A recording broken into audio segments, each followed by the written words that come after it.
ربك الأعلى الذي خلق فسوى والذي قدر فهدى والذي أخرج المرعى. அஸ்ஸலாமு அலைக்கும் வரஹ்மத்துல்லாஹி வபரகாத்துஹு. கண்ணியத்திற்குரிய எல்லாம் உள்ள அல்லாஹ் ஜல்ல ஷானஹு வ தஆலாவின் நல்லடியார்களே, இஸ்லாத்தின் பெயரால் கட்டுக்கதைகள் என்ற இந்த தொடர் நிகழ்ச்சியிலே பலவிதமான கட்டுக்கதைகளை பற்றி நாம் ஆய்வு செய்து வருகிறோம். அல்லாஹ்வுடைய பெயரால், அல்லாஹ்வுடைய தூதரின் பெயரால் நிறைய தவறான செய்திகளை மக்கள் மத்தியிலே பரப்பி இருக்கிறார்கள் என்று பல வகையான செய்திகளை நாம் ஆய்வு செய்து வருகிறோம். நேற்றைய தினம் சமாதிகளை பற்றி எப்படியெல்லாம் கட்டுக்கதைகளை எழுதி வைத்திருக்கிறார்கள் என்பதை பார்த்தோம். திருமறை குர்ஆனுடைய விளக்க உரை என்ற பெயரிலும் நிறைய கட்டுக்கதைகள் தப்சீர் நூல்கள், திருமறை குர்ஆனுடைய தப்சீர் விளக்க உரை என்று நிறைய நூல்களை எழுதியிருக்கிறார்கள் அரபு மொழியில அறிஞர்கள். அந்த தப்சீரில் என்ன பண்ணியிருக்காங்கன்னா, அல்லாஹ்வுடைய ரசூல் சொல்லாத வியாக்கியானங்கள் எல்லாம் எழுதி அதனால ஒரு இஸ்லாத்திற்கு தவறான வடிவம் வர்ற அளவுக்கு எல்லாம் கூட கட்டுக்கதைகள் உண்டு. அதுல ரொம்ப பிரதானமான ஒரு கட்டுக்கதையை சொல்வதாக இருந்தால், இவங்க கட்டுக்கதை ஏற்படுத்தின பாதிப்பு சொல்வதாக இருந்தால், சல்மான் ருஷ்டி என்ற ஒரு எழுத்தாளரை பற்றி நீங்கள் கேள்விப்பட்டிருப்பீர்கள். அந்த ஆள் ஒரு புஸ்தகம் எழுதுகிறான். என்ன புத்தகம் கேட்டா, சாத்தானிய வசனங்கள், சாத்தானிக் வர்சஸ் சொல்லி ஒரு புஸ்தகம். அது சாத்தானுடைய வசனங்கள் என்று அந்த புத்தகத்துக்கு தலைப்பு. அதுல இருந்து அவன் என்ன கருத்தை சொல்ல வர்றான்னு கேட்டா, முகமது நபி இறைவனிடமிருந்து வேதம் வந்ததாக சொல்றார் பாருங்க, அது இறைவனிடமிருந்து வரல, சாத்தான்களிடமிருந்து வந்த அந்த செய்திகளை தான் என்ன பண்றாரு அவரு, கடவுளிடமிருந்து வந்த வேதம் என்று அவரு மக்கள்கிட்ட சொன்னாரு. அதனால இந்த குர்ஆன் தான் சாத்தானிக் வர்சஸ் சொல்லுவது குர்ஆனை தான் சொல்றான். சாத்தானுடைய வசனங்கள் என்று அவன் எழுதினான, அவன் எதை அப்படி குறிப்பிடுறான்னு கேட்டா, குர்ஆன் என்பது முகமது நபிக்கு இறைவனால் வந்தது கிடையாது, சாத்தானால் தான் வந்திருக்குது, சாத்தான்கள் சொன்னதை தான் அவர் கடவுளுடைய வார்த்தை என்று சொல்லி மக்களிடத்தில் சொன்னார் என்ற கருத்துப்பட தான் அந்த நூலுக்கு பேர் வைக்கிறான். அந்த மாதிரி பேர். இந்த கருத்தை அவன் கொண்டதற்கு காரணம் யாரு, இப்படி ஒரு நூல் எழுத தூண்டுதலாக இருந்தால் யாரு என்று கேட்டால், திருமறை குர்ஆனுடைய விரிவுரையாளர்கள் தான் இதுக்கு முழுக்க முழுக்க பொறுப்பேற்றுக் கொள்ள வேண்டும். இவர்கள் எழுதி வைத்த ஒரு கட்டுக்கதையில இவங்களே அதை சொல்லுகிறார்கள்.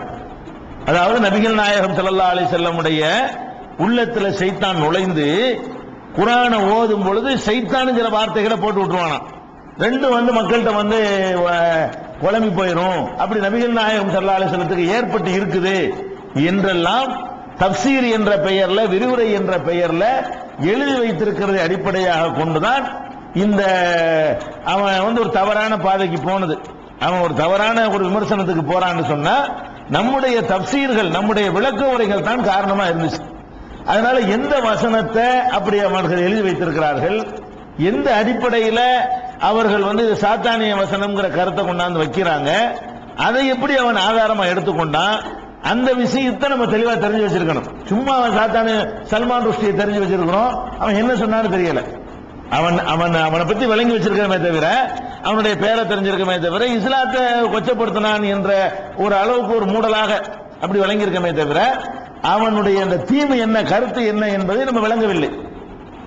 அதுக்கு அடிப்படையா இருந்த வசனம் என்னன்னு கேட்டா, 22வது சூரா, சூரத்துல் ஹஜ். ஹஜ் கொஞ்சம் கிரிட்டிக்கலான விஷயம், நல்ல கூர்மையா கவனிச்சா தான் விளங்கு. ஆனா விளங்கி வச்சிருக்கணும். நாளைக்கு ஒருத்தன் இதே மாதிரி ஆர்குமெண்ட் பண்ணும் பொழுது ஆர்குமெண்ட் தானே பதில் கொடுக்கணும். நீங்க கோவப்பட்டு வேலை இல்லையே, நீங்களே குர்ஆனை தப்பா வழங்கி வச்சிருந்தீங்கன்னா அந்த விளக்கத்தின் அடிப்படையில் உங்கள்ட்ட ஆர்குமெண்ட் பண்ணா நீங்க அடிபட்டு போயிருவீங்க. அப்ப இஸ்லாத்தை பிரச்சாரம் செய்யக்கூடிய ஒவ்வொருத்தருமே இது பற்றி ஒரு முழு அளவுக்குள்ள விளக்கத்தோடு இருக்கணும். 22வது சூரா, சூரத்துல் ஹஜ்ஜில 52வது வசனம். அதுல அல்லாஹ் என்ன சொல்றான்னு கேட்டா, வமா அர்சல்னா மின் கப்லிக மிர் ரசூலின் வலா நபியின், உமக்கு முன்னர் அனுப்புன எந்த ரசூலா இருந்தாலும், எந்த நபியா இருந்தாலும், நபிகள் நாயகத்தை பார்த்து அல்லாஹ் சொல்றான், உனக்கு முன்னாடி நாம் அனுப்பிய எந்த ரசூலா இருந்தாலும், எந்த ஒரு நபியா இருந்தாலும், இல்லா இதா தமன்னா அல்க ஷைத்தானு ஃபி உம்னியத்திஹி, அவர் ஓதுகின்ற பொழுது, அவர் ஓதக்கூடிய நேரத்தில் அவருடைய ஓதுதலில் சைத்தான் வந்து எதையாவது போட்டு விடுகிறான். எந்த நபிக்கும் இது ஏற்பட்டிருக்கிறது. உமக்கு முன்னர் அனுப்பப்பட்ட எந்த நபியாக இருந்தாலும் சரி, அந்த நபிமார்களுடைய ஓதி காட்டும் பொழுது, அந்த நபிமார்கள் செய்தியை ஓதி காட்டும் பொழுது, அந்த ஓதுவதில் வந்து என்ன செஞ்சிருவான், சைத்தானும் சில செய்திகளை கலந்து விட்டுருவான். விட்ட பிறகு சைத்தான் சைத்தான் போட்ட அந்த செய்திகளை வந்து அல்லாஹ் மாற்றி அமைத்து விடுவான். சும்மா ஹுக்குமுல்லாஹு ஆயாத்திஹி, தனது வசனங்களை அல்லாஹ் வந்து உறுதிப்படுத்தி விடுவான். வல்லாஹு அலீமுன் ஹக்கீம், அல்லாஹ் வந்து அறிஞ்சவன் நுண்ணறிவாளன் அப்படின்னு சொல்லி 22வது அத்தியாயத்தில் 52வது வசனம் சொல்லுது.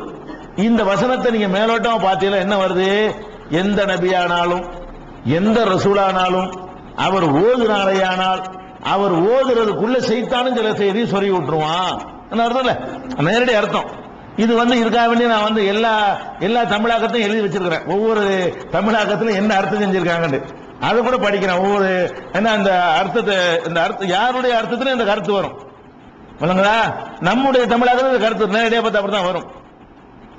நபியே, இது ஜான் ட்ரஸ்ட் தமிழாக்கம் ஃபர்ஸ்ட் படிக்கிறது. உமக்கு முன்னர் நாம் அனுப்பி வைத்த ஒவ்வொரு தூதரும் நபியும் நாடும் போது பிராக்கெட்லாம் விட்டுருவோம், அவர்களுடைய அந்த நாட்டத்தில் சைத்தான் குழப்பத்தை எரியாது இருந்ததில்லை. எனினும் சைத்தான் எரிந்த குழப்பத்தை அல்லாஹ் நீக்கிய பின்னர் அவன் தன்னுடைய வசனங்களை உறுதிப்படுத்துகிறான். இது ஜான் ட்ரஸ்ட். அதே மாதிரி இந்த பஷாரத்திலிருந்து ஒன்று போட்டிருக்கிறாங்க. அதுல என்ன போட்டிருக்காங்கன்னா, உமக்கு முன் எந்த தூதரையும் எந்த நபியையும் அவர் ஓதினால் அவருடைய ஓதுதலில் சைத்தான் குழப்பத்தை போற்றே அன்றி நாம் அனுப்பவில்லை. அவர் ஓதுதல்ல சைத்தான் குழப்பத்தை போட்டுறான். என்றாலும் சைத்தான் போட்டதை அல்லாஹ் மாற்றி பின்னர் அல்லாஹ் தன்னுடைய வசனங்களை உறுதிப்படுத்துகிறான் அப்படின்னு அவங்க பஷாரத்தில் போட்டிருக்கிறாங்க.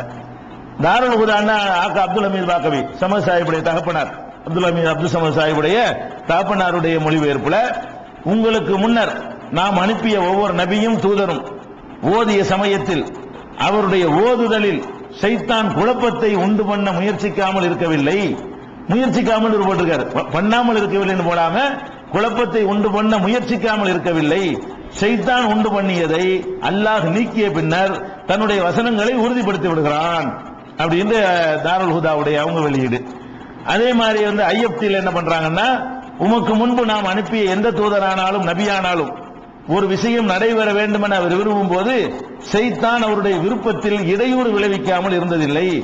இவ்வாறு சைத்தான் ஏற்படுத்தும் இடையூறுகளை அல்லாஹ் நீக்கி விடுகிறான், பின்னர் தன்னுடைய வசனங்களை அல்லாஹ் உறுதிப்படுத்தி விடுகிறான் சொல்லி இப்படி ஒரு 4 தமிழாக்கத்தில் என்ன பண்ணிருக்கிறாங்க போட்டிருக்கிறாங்க. எந்த தமிழாக்கத்தை நீங்க வச்சு பார்த்தாலும் என்ன வருதுன்னு கேட்டா, எந்த நபியானாலும் எந்த ரசூல் ஆனாலும் அவர் ஓதும் போது அதுக்குள்ள சைத்தான் என்ன தேவை கொண்டாந்து போட்டுறான் அப்படிங்கிற ஒரு கருத்து மேலோட்டமா பார்க்கும் பொழுது அது தெரிகிறது. அப்ப எந்த நபிக்கும் இப்படி ஏற்படும் என்று சொன்னால் அப்ப ரசூலுல்லாஹ்வுக்கு ஏற்பட்டிருக்கும் அடிப்படையில் வர்றாங்க. எந்த நபியா இருந்தாலும் அவர் அல்லாஹ்வுடைய செய்தியை ஓதி காட்டும் பொழுது அவருடைய உள்ளத்துக்குள்ள சைத்தான் நுழைஞ்சுக்கிட்டு அவர் ஓதும் போது என்ன செஞ்சுக்கிறது, அவர் ஒன்னு சொன்னார்னு சொன்னா இவன் ஒன்னு சேர்த்து விட்டு அல்லாஹ்வுடைய வேதத்தையே ஒரு தப்பு தவறமா மக்கள்கிட்ட கொண்டு போறதுக்குரிய வேலையை செஞ்சிடறான் அப்படிங்கிற மாதிரி ஒரு கருத்து மேலோட்டமா பார்க்கும்போது தெரிகிறது. இது ஒன்னு ஆயிடுச்சா, இதை பாக்குறாங்க. இப்ப சைத்தான் வந்து எல்லா நபிமார்கள்ட்டையும் விளையாடுறான். எங்க விளையாடுறான், ஓதுறதுல விளையாடுறான். வேற இதுல விளையாடினா பரவாயில்ல, ஒரு கோவப்பட வைக்கிறது, ஒரு ஆளு சும்மா அடிக்க வைக்கிறது, இப்படியான விஷயங்கள்ல விளையாண்டால் மார்க்கத்துக்கு பாதிப்பு வராது. அல்லாஹ்ட்ட இருந்து வர்ற செய்தியை சொல்லும் போது குழப்பி விட்டா, அல்லாஹ்ட்ட இருந்து வர்ற செய்தியில 4 சேர்த்து சொல்லிட்டாங்கன்னு சொன்னா